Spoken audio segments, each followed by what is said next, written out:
Viewers அனைவருக்கும் இனிய வணக்கம். இப்போ நம்ம பார்க்கறது 6ஆம் வகுப்பினுடைய 2ஆம் பருவத்தில் இருக்கக்கூடிய முதல் இயல், அதாவது இயல் 4. இதுல இருந்து ஒரு பாடத்துல 50 கேள்விகள், ஒரு இயலுக்கு 50 கேள்விகள் அப்படிங்கிறதுல நம்ம 6th ஸ்டாண்டர்ட்ல மட்டும் 7th இருந்து நம்ம 100 கேள்விகள். இது ஏன் பார்க்குறோம் அப்படின்னா, குரூப் 2 அப்படிங்கிறதுல வந்து பொது தமிழ் அப்படிங்கிறது ரொம்ப முக்கியமான ஒரு பங்கு வகிக்குது. இந்த பொது தமிழை நம்ம எந்த விதத்துலையும் சந்தேகமே வராத அளவுக்கு எத்தனை தடவை ரிவிஷன் பண்ணணுமோ அத்தனை தடவை பண்ணாதான் நம்ம ப்ராப்பரான ஒரு ஆன்சர் வந்து அங்கே கொடுக்க முடியும். ஸோ அப்போ இந்த சீரீஸ் வந்து நமக்கு ரொம்பவே யூஸ்ஃபுல்லாக இருக்கும். இந்த 10,000 கேள்வி பதில்கள் அப்படிங்கிறது ரொம்ப முக்கியமானது. 6லேருந்து 12 வரைக்கும் 10,000 கேள்வி பதில்கள். அந்த தேர்வு நோக்கில் நம்ம இதை பார்த்துட்ருக்கோம். ஸோ முதல் கேள்வி, காமராஜரின் மணிமண்டபம் அமைந்திருக்கக்கூடிய இடம் எது அப்படின்னு கேட்டிருக்காங்க. காமராஜருக்கு மணிமண்டபம் எங்கே வச்சிருக்காங்க அப்படின்னா கன்னியாகுமரி. அங்கேதான் என்ன செஞ்சிருப்பாங்க அப்படின்னா அவருக்கு மணிமண்டபம் எப்போ வச்சிருப்பாங்க, 2/10/2000 என்ன செஞ்சிருப்பாங்க அப்படின்னா அவருக்கு மணிமண்டபம். ஏன் அந்த 2/10? காந்தி பிறந்த நாள், காமராஜர் நினைவு நாள், அக்டோபர் 2. அன்னைக்குதான் என்னது அப்படின்னா அந்த மணிமண்டபத்தை 2000 அவங்க பிளான் பண்ணியிருப்பாங்க. காமராஜர் 75 இறந்து போவாரு, அவருக்கு 2000 மணிமண்டபம். ஏழை பங்காளர், படிக்காத மேதை, பெருந்தலைவர் என்ற சிறப்பு பெயர்களுக்கு உரியவர் யார் அப்படின்னா பெருந்தலைவர் காமராஜர். அறிஞர் அண்ணா, அண்ணல் அம்பேத்கர், பெருந்தலைவர் காமராஜர் அப்படின்னு சொல்லுவாங்க. அடுத்து, கீழே கொடுக்கப்பட்டுள்ளவர்களுள் சமூக கருத்துக்களை வலியுறுத்தி பாடியவர் யார் அப்படின்னு கேட்டிருக்காங்க. யார் அப்படின்னா பட்டுக்கோட்டை கல்யாண சுந்தரனார். சமூக சீர்திருத்த கருத்துக்களை வலியுறுத்தி பாடியவர் யார் அப்படின்னா பட்டுக்கோட்டை கல்யாண சுந்தரனார். இந்த கல்யாண சுந்தரம்ன்ற பேர் 2 பேருக்கு ஒன்று, திருவி கல்யாண சுந்தரனார், இன்னொன்று பட்டுக்கோட்டை கல்யாண சுந்தரனார். அடுத்து, மாசற அப்படின்றதனுடைய பொருள் என்ன அப்படின்னா குற்றம் இல்லாமல். குற்றம் இல்லாமல், இது ரெண்டுமே வந்து கிட்டத்தட்ட ஆன்சர் ஆகும். குற்றமற்ற அப்படின்னு. மாசு அப்படின்னா குற்றம், அற அப்படின்னா இல்லாமல், மாசு இல்லாமல். அடுத்து, ஔவையார் இயற்றிய நூல்களுள் இல்லாத ஒன்று, மூதுரை, ஆத்திச்சூடி, நல்வழி. இது 3மே ஔவையாருடையது. நாலடியார் வந்து சமண முனிவர்கள் இயற்றியது. அப்ப இது மட்டும்தான் பொருந்தாது. அடுத்துதான் பொருந்தாத இணையை தேர்ந்தெடுக்க அப்படின்னு கொடுத்துருக்காங்க. நூலகம் அப்படின்னா லைப்ரரி, இது சரி. மின் படிக்கட்டு அப்படின்னா எஸ்கலேட்டர் அப்படின்னு அர்த்தம். லிஃப்ட் அப்படின்னா என்ன அர்த்தம்னா மின் தூக்கி அப்படின்னு அர்த்தம். இது ரெண்டும் நமக்கு ரொம்ப குழப்பம், இது மாறி இருக்கு. அப்ப இந்த ஆப்ஷன் தவறு. மின் இதழ்கள் அப்படின்னா மேகசின். தொடக்கப்பள்ளி அப்படின்னா பிரைமரி ஸ்கூல். அப்ப இதெல்லாம் கரெக்டா பொருந்திருக்கு. அப்ப ஆப்ஷன் பி மட்டும்தான் தவறாக பொருந்திருக்கு. அடுத்து, முறை மாறியுள்ள சொற்களை சரியாக பொருத்தி சொற்றொடரை நிறைவு செய்க அப்படின்னு கொடுத்துருக்காங்க. விளையும் முளையிலேயே பயிர் தெரியும். கரெக்டான ஆன்சர் என்னன்னா விளையும் பயிர் முளையிலேயே தெரியும். அப்ப அந்த 4வது கூற்று சரின்னு ஆப்ஷன் சில தான் இருக்கு. அடுத்து, காமராஜரின் வீட்டுக்குள் நுழைய முயன்றவர்கள் யார்? காமராஜர் வீட்டுக்குள்ள ஒரு சிறுவனும் சிறுமியும் நுழைய முயற்சி பண்ணுவாங்க. அப்ப அந்த தோட்டக்காரர் எவ்வளவு தடுத்துமே அவங்க கேட்க மாட்டாங்க. அப்ப காமராஜர் பார்த்துட்டு கூப்பிட்டுருவாரு. அப்ப கேட்பாங்க என்ன விஷயம் அப்படின்ட்டு. இந்த மாதிரி எங்க அம்மாவுக்கு உடம்பு சரியில்லை, அப்ப பணம் எதுவும் வேணுமா? இல்ல, நாங்க வந்து படிக்கிறதுக்கு ஃபீஸ் கட்டணும், எக்ஸாம் ஃபீஸ் கட்டணும் அப்படின்னு சொல்லி. இது அம்மா கேட்க சொன்னாங்களா, நாங்களா தான் கேட்கிறோம் அப்படின்னு சொன்ன உடனே அவர் கொடுத்து விட்டுருவாரு. சரி கேட்கறாங்க அப்படின்ட்டு. ஆனா அடுத்த நாள் அந்த அம்மா என்ன பண்ணுவாங்கன்னா தன்னோட குழந்தைங்க கிட்ட அந்த ரிசிப்டை கொண்டு போய் காட்டிட்டு வர சொல்லுவாங்க. அப்ப இதுக்காகத்தான் வாங்கினாங்கன்னு ஏழ்மையிலையும் நேர்மையும் அந்த பாடத்துல வந்து சொல்லியிருப்பாங்க. அப்போ நுழைய முயன்றவர்கள் யார் அப்படின்னா சிறுவன் சிறுமி. அடுத்து, பொறுத்துக. காமராஜரனுடைய பிறந்த நாளை கல்வி வளர்ச்சி நாளா கொண்டாடுறோம், ஜூலை 15. ராதாகிருஷ்ணன் அவருடைய பிறந்த நாளை ஆசிரியர் தினமாக கொண்டாடுறோம், செப்டம்பர் 5. அடுத்து, விவேகானந்தரினுடைய பிறந்த நாள் நம்ம என்ன சொல்றோம் அப்படின்னா தேசிய இளைஞர் நாளாக கொண்டாடுறோம், ஜனவரி 12 நினைக்கிறேன். அடுத்து, அப்துல் கலாம் அப்படின்றது மாணவர்களினுடைய தினம். கலாம் அப்படின்னா போர் அப்படின்னு அர்த்தம். ஜவஹர்லால் நேரு குழந்தைகள் தினம் நவம்பர் 14. அப்ப அப்படி பார்த்தோம்னா 3, 4, 5, 1, 2, 3, 4, 5, 1, 2 ஆப்ஷன் ஏ. அடுத்துதான் 2 பொருள் தர இயலாத சொற்களை தேர்ந்தெடு அப்படின்னு கொடுத்துருக்காங்க. இப்ப மாலை அப்படிங்கிறது ஒரு வேலையை குறிக்கக்கூடியது. மாலை வேலை, சாயங்காலம் அதையும் குறிக்கும். கழுத்தில் அணியக்கூடிய மாலை தார் அப்படின்றதையும் குறிக்கும். தார்னா கழுத்துல போடுற மாலை, சாயங்கால நேரம், அது ரெண்டையும் குறிக்கும். நூல் அப்படின்னா ஆடை நூற்கக்கூடிய நூல், அதையும் குறிக்கும், புத்தகத்தையும் குறிக்கும். 6 அப்படின்னா 6ன்ற எண்ணையும் நீர்வழி பாதையும் குறிக்கும். இதுல காலை அப்படிங்கிறது மட்டும் தான் 2 பொருள் தராது. அப்ப ஆப்ஷன் டி. அடுத்து, ஆற்றுனா வேண்டுவது இல் என்ற பாடல் வரிகள் இடம்பெற்றிருக்கக்கூடிய நூல் எது அப்படின்னா பழமொழி 400. ஒவ்வொரு பாடல்லையும் என்ன செய்யும்னா கடைசியில் ஒரு பழமொழி. கற்றவனுக்கு கட்டுச்சோறு வேண்டாம் அப்படின்னு சொல்லக்கூடியது இது. கற்றவனுக்கு சென்ற இடமெல்லாம் சிறப்புன்னு சொன்னது மூதுரை. ஆற்றுனா வேண்டுவது இல், கற்றவனுக்கு கட்டுச்சோறு வேண்டாம்னு சொன்னது பழமொழி 400, ஆப்ஷன் சி. அடுத்து, விடுபட்ட சொற்களை கண்டறிக. யாதானும் நாடாமல் ஊறாமல் என்னொருவன் சாந்துணையும் கல்லாதவாறு. Option B. அடுத்து யாரையுமே நாட தேவையில்லை, கல்வின்னு ஒரு துணை இருந்தா. அடுத்து மெல்லினத்திற்கான இணை எழுத்து இடம்பெறாத சொல் எது அப்படின்னு கேட்டிருக்காங்க. இப்ப வல்லின எழுத்துக்களுக்கும் இது மல்லினமும் மெல்லினமும் ஒண்ணுக்கு ஒண்ணு இணை எழுத்துக்கள், இடையினம் வந்து ஒரே இணை எழுத்துக்கள் தான். அப்ப இச்சு இஞ்சி இது எப்படி சொல்லுவாங்கன்னா இக்கு இங்கு, இதுக்கு சங்கம் அப்படின்னு சொல்லுவாங்க. முதல்ல மெல்லினமும் அடுத்துதான் வல்லினமும் இடம்பெறும்.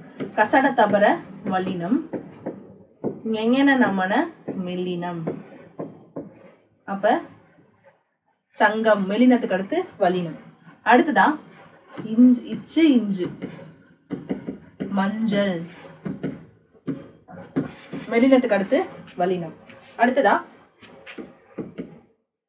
இட்டு இன்னு கண்டம், கண்டம். இத்து இந்து சந்தம். அடுத்ததா இப்பு இம்மு, இதுக்கு என்ன சொல்லலாம் அப்படின்னா கம்பம், கம்பம். மெல்லினத்துக்கு அடுத்து வல்லினம். இதெல்லாம் தான் இணை எழுத்துக்கள். அப்ப இது மாதிரி இதுல எது வரல அப்படின்னா இஞ்சுக்கு சா, இது கரெக்ட். அடுத்து இத்துக்கு இந்து, இதுவும் சரி. அடுத்து இம்முக்கு இப்பு, இதுவும் சரி. இதுல இந்த கல்வி அப்படிங்கிறது மட்டும்தான் என்ன கிடையாது அப்படின்னா இணை எழுத்து இடம்பெறாத ஒரு சொல். அடுத்ததா டேஷ் மட்டுமே நெடிலை தொடர்ந்து அதன் இனமாகிய குறில் எழுத்து சேர்ந்து வரும் அப்படின்னு சொல்றாங்க. எதுல அப்படின்னா அளபடையில மட்டும்தான் நெடிலை தொடர்ந்து அதுக்கு இனமான குறில் எழுத்து இடம்பெறும்ன்றாங்க. தூ ஊய் அப்படின்றாங்க, நெடிலை தொடர்ந்து அதுக்கு இனமான குறில் எழுத்து. அதாவது எப்படி சொல்லுவாங்க அப்படின்னா இப்ப ஓ அப்படி ஆவோ அப்படின்னு சொல்றது, உதாரணமா சொல்லணும்னா ஊ அப்படின்னு சொல்லி ஒரு ஓசை கிடைக்குது. ஐ அப்படின்னு சொல்லும் போது அது எதுல முடியுது, ஐன்னு ஈல முடியுது. இந்த மாதிரிலாம் இணை எழுத்துக்கள் இடம்பெற்றிருக்கு. அப்ப அளபடையில மட்டும்தான் நெடில் எழுத்தை தொடர்ந்து அதுக்கு இனமான குறில் எழுத்து என்ன செய்யும் அப்படின்னா வரும். அடுத்து குறில் நெடில் இல்லாத அவு என்னும் எழுத்துக்கு அதன் இணை எழுத்து என்ன அப்படின்னு கேக்குறாங்க. இப்பதான் நம்ம சொன்னோம் அவு அப்படின்னா அவுங்கிற சொல்லி பார்க்கும்போது ஊங்கிற சவுண்ட்ல முடியுது. அப்ப ஊதான் என்னது அப்படின்னா இணை எழுத்து. குறில் நெடில் இல்லாத, சரிங்களா. அடுத்ததா குறில் இல்லாத ஐ எனும் எழுத்துக்கு டேஷ் இணை எழுத்து. ஐன்னு சொல்லும் போது ஈங்கிற ஓசையில முடியுது. அப்ப சி, அதான் இணை எழுத்து. அடுத்ததா டேஷ் எழுத்துக்களில் குறிலுக்கு நெடிலும் நெடிலுக்கு குறிலும் இணை எழுத்துக்களாக வருது அப்படின்னு சொல்லி கொடுத்துருக்காங்க. உயிரெழுத்துக்கள்ல குறிலுக்கு நெடிலும், உதாரணமா ஆவுக்கு ஆ, ஈக்கு ஈ, ஊக்கு ஊ, ஓக்கு ஓ, இது எல்லாமே இணை எழுத்துக்கள். இதுல இல்லாம இருக்கக்கூடியது முதல்ல இதுல 8 எழுத்துக்கள் வந்து வந்துருச்சு, 10 எழுத்துக்களுமே வந்துருச்சு. அப்ப இதுல 2 எழுத்து மட்டும் தான் இணை எழுத்து கிடையாது. ஒன்னு ஐ, இன்னொன்னு அவு. இந்த ஐக்கு ஈ இணை எழுத்தும் இந்த அவுக்கு ஊ இணை எழுத்தாகவும் வரும். அடுத்ததா 6 வல்லின மெய் எழுத்துக்களும் 6 மெல்லின எழுத்துக்களும் டேஷ். வல்லினத்துக்கு மெல்லின என்ன எழுத்து அப்படின்னா இணை எழுத்து. அப்ப ஆப்ஷன் சி, இணை எழுத்துக்கள். கூற்று இணை எழுத்துக்களுக்கும் இடையே ஒலிக்கும் முயற்சி பிறக்கும் இடம் ஆகியவற்றில் ஒற்றுமை இருக்கு அப்படின்றாங்க. அதனாலதான் அதுக்கு பேரு இனம், ஒரே இனம்ன்றாங்க. அப்ப இணை எழுத்துக்களுக்கு இடையே ஒலிக்கும் முயற்சி பிறக்கும் இடம் ஆகியவற்றுக்கு இடையில ஒற்றுமை இருக்கு, இது சரி. அதுக்கான காரணம் என்ன சொல்றாங்க அப்படின்னு பார்த்தோம்னா சொற்களில் மெல்லின மெய் எழுத்தை அடுத்து பெரும்பாலும் அதன் இடமாகிய வல்லினம் எழுத்து வரும். இது கரெக்ட் தான். ஆனா இங்க சொன்ன விஷயத்துக்கு இது என்ன செய்யாது அப்படின்னா பொருந்தாதது. ஏன் அப்படிங்கிற ஒரு காரணம் கரெக்டா இருந்தாதான் இது பொருந்தும். அப்ப இது ரெண்டுமே சரி, ஆனால் கூற்றுக்கு சரியான காரணம் இது கிடையாது. அடுத்து சிறந்த நூலகர்களுக்கு வழங்கப்படக்கூடிய விருதோட பெயர் என்ன அப்படின்னா அரங்கநாதன் விருது. Doctor SR. அரங்கநாதன் விருது, நூலகவியலின் தந்தை அப்படின்னு சொல்லி சொல்லுவாங்க. ஆகஸ்ட் 8 இவருடைய பிறந்த தினம். அடுத்து நூலகத்தின் பயன்பாட்டினை மேம்படுத்துவதற்காக நூலகம் இல்லாத ஊரில் தமிழக அரசு என்ன திட்டம் தொடங்கியிருக்காங்க? லைப்ரரியே இல்லைன்னா நடமாடும் நூலகம் அப்படின்ற ஒரு திட்டத்தை தமிழ்நாடு அரசு தொடங்கியிருக்காங்க. Option B. கீழே கொடுக்கப்பட்டுள்ளவைகளை கவனி. நூலகத்தினை மட்டும் அடிப்படையாக கொண்டு உயர்ந்த நிலையை அடைந்தவர்கள் யார் யார் அப்படின்னா அறிஞர் அண்ணா, நேரு, அண்ணல் அம்பேத்கர், காரல் மார்க்ஸ், லெனின். இவங்க எல்லாருமே நூலகத்தில் படித்து உயர்ந்த நிலையை அடைந்தவங்க. அப்ப ஆப்ஷன் ஏ என்னது அப்படின்னா 1ம் 2ம் சரி. அண்ணா நூற்றாண்டு நூலகத்தினுடைய நிர்வாக பிரிவு எந்த ஃப்ளோர்ல இருக்குன்னு கேக்குறாங்க. 8வது தளம். இது முதல்ல 8 அடுக்குகளை கொண்டது. 8 தளங்கள் இருக்கு, 8 ஏக்கர் பரப்பளவுல இருக்கு. இதுல அந்த 8வது இதுலதான் ஆபீஸ் இருக்கு, பீக்ல தான் ஆபீஸ் வச்சிருக்காங்க. 7வது ஃப்ளோர்ல என்ன இருக்கு அப்படின்னா கீழ்த்திசை சுவடிகள் நூலகம் இருக்கு. தரைத்தளம் அப்படின்றது முதல்ல பார்வையற்றவர்களுக்கு மதிப்பு கொடுக்கணும் அப்படின்றதுக்காக பிரெய்லி பிரிவு இருக்கு. அதோட கூடயே என்ன செய்யலாம், நம்ம சொந்த புத்தகங்கள் எடுத்துட்டு போய் அந்த இடத்துல உட்காந்து படிக்கலாம். அடுத்ததா ஃபர்ஸ்ட் ஃப்ளோர்ல என்ன இருக்குன்னா குழந்தைகள் படிப்போம், அங்க ஒரு செயற்கை மரம் வச்சிருப்பாங்க. அடுத்ததா செகண்ட் ஃப்ளோர்ல தமிழ் நூல்கள், அதுக்கப்புறமாக தான் ஒன்று ஒன்றா இடம் வச்சிருக்கும். அடுத்ததான் அனைத்து துறை சார்ந்த தரமான டேஷ் மற்றும் டேஷ் அண்ணா நூலகத்தினுடைய 7வது தளத்தில் அமைக்கப்பட்டிருக்கு. 7வது தளம் அப்படின்னாலே அங்க இன்னொன்று என்ன இருக்கு அப்படின்னா மின் இதழ்கள் மற்றும் மின் நூல்கள். மின் இதழ்கள் மற்றும் மின் நூல்கள், ஏன்னா அங்க ஏற்கனவே கீழ்த்திசை சுவடிகள் நூலகம் இருக்கு, அப்ப மத்த புக்கு அங்க வைக்க முடியாதுன்னு அப்படி கூட நீங்க ஞாபகம் வச்சுக்கலாம். மின் இதழ்கள் மற்றும் மின் நூல்கள். அடுத்து 25 2ஆம் தளம் அப்படின்றாங்க.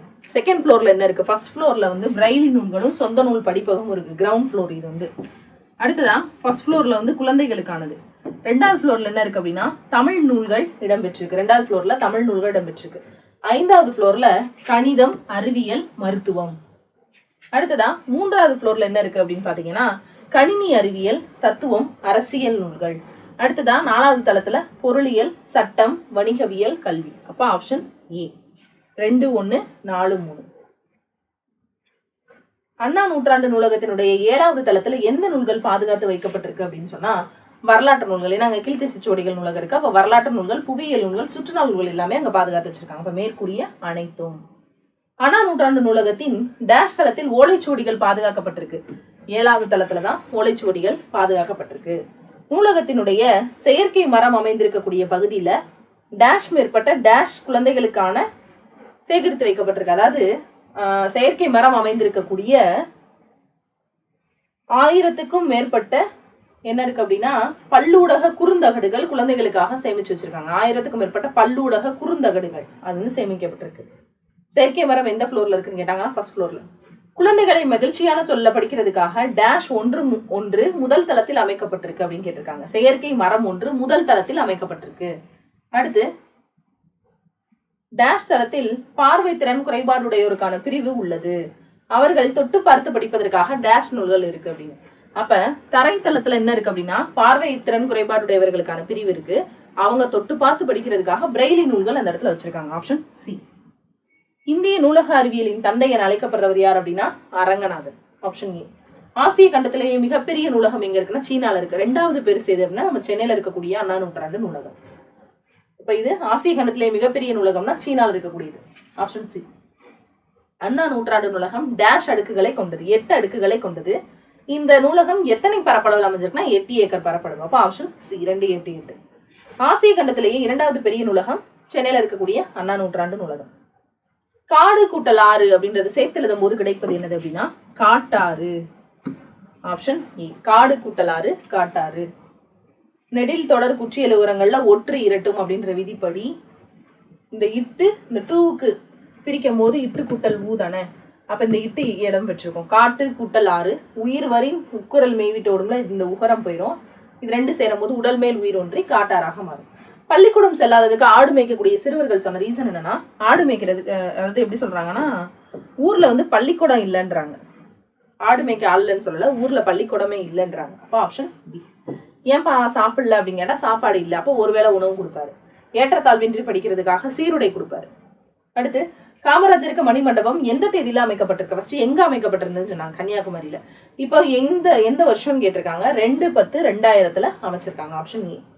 டேஷ் பகுதியில் இருக்கக்கூடிய உள்நாட்டு விமான நிலையத்துக்கு காமராஜரோட பேர் வச்சிருக்காங்க அப்படின்னு சொன்னா சென்னையில இருக்கக்கூடிய உள்நாட்டு விமான நிலையத்துக்கு காமராஜர் பேர் வந்து வச்சிருக்காங்க. காமராஜர் வாழ்ந்த இல்லம் டேஷ் இல்லம் மற்றும் டேஷ் இல்லம் ஆகியன அரசுடைமையாக்கப்பட்டு நினைவு இல்லங்களாக மாற்றப்பட்டிருக்கு அப்படின்னாங்க. காமராஜர் வாழ்ந்த விருதுநகர் மற்றும் சென்னை மற்றும் விருதுநகர் இல்லம், ஏன்னா அவர் வந்து விருதுநகர் தானே, விருதுநகர்ல தான் பிறந்திருப்பார். 1903 ஜூலை 15. சென்னை மற்றும் விருதுநகர் இல்லம் என்னவா மாற்றிருக்காங்கன்னா அரசுடைமை நினைவு இல்லங்களாக மாற்றிருக்காங்க. அடுத்ததா நடுவண் அரசு காமராஜருக்கு எந்த வருஷம் பாரத ரத்னா கொடுத்தாங்க, அவர் 75ல இறந்துருவார். அப்ப 76ல அவருக்கு பாரத ரத்னா கொடுப்பாங்க. கல்வி புரட்சிக்கு வித்திட்டவர் என்ற சிறப்பு பெயரை உடையவர் யார் அப்படின்னா கர்ம வீரர் காமராஜர். கர்ம வீரர் அப்படின்னா காமராஜருடைய சிறப்பு பெயர் தான். மாணவர்கள் உயர்கல்வி பெறுவதற்காக காமராஜரால் நிறுவப்பட்டது எது? பள்ளி படிப்பு முடிஞ்சிருச்சு, பொறியியல், மருத்துவம், கால்நடை மருத்துவக் கல்லூரி, ஆசிரியர் பயிற்சி நிறுவனம் எல்லாத்தையுமே ஓபன் பண்ணாரு. காமராஜர் பள்ளிகளில் குழந்தைகள் ஏற்றத்தாழ்வின்றி கல்வி கற்கணும் அப்படின்றதுக்காக என்ன பண்ணார் அப்படின்னா சீருடை திட்டத்தை அறிமுகப்படுத்தினார். Option B. அடுத்ததா மாநிலம் முழுக்க அனைவருக்கும் டேஷ்கான சட்டத்தை தீவிரமாக நடைமுறைப்படுத்தினார். மாணவர்கள் பசியின்றி படிக்க டேஷ் திட்டத்தினை கொண்டு வந்தார். அதாவது மாநிலம் முழுமைக்கும் அனைவருக்கும் இலவச கட்டாய கல்வி அப்படிங்கிற ஒரு சிஸ்டத்தை வந்து கொண்டு வந்தாரு. அதே மாதிரி பசி இல்லாம படிக்கிறதுக்காக மதிய உணவு திட்டம் அதையும் என்ன செஞ்சாருன்னா கொண்டு வந்தாரு.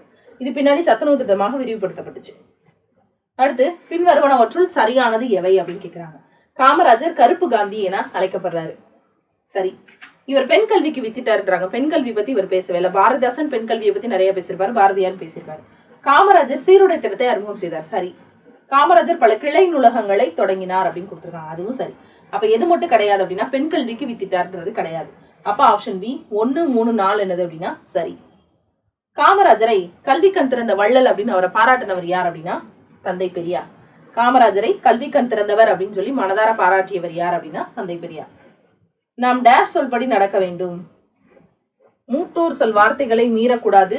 பண்பு முறைதனிலும் நெறிதனிலும் மாறக்கூடாது. மாற்றான் கைப்பொருளை நம்பி வாழக்கூடாது. தன்மானம் இல்லா கோலையுடன் சேரக்கூடாதுன்னு சொல்லி பட்டுக்கோட்டை சொல்லியிருப்பாரு. மாணவர்கள் பிறர் தூற்றும்படி நடக்கக்கூடாது. அடுத்தது தமது பாடல்களின் வாயிலாக உழைப்பாளிகளினுடைய உயர்வை பாடியவர் யார் அப்படின்னா அதே பட்டுக்கோட்டை கல்யாண சுந்தரனார். Option B. மக்கள் கவிஞர் அப்படின்ற சிறப்பு பெயரா அழைக்கப்படுறவர் யார் அப்படின்னா நம்ம பட்டுக்கோட்டை கல்யாண சுந்தரனார். இதோட டேர்ம் 2ல இருக்கக்கூடிய முதல் இயல் முடியுது. அடுத்த இயலை நம்ம அடுத்த வகுப்புல பார்க்கலாம். நன்றி.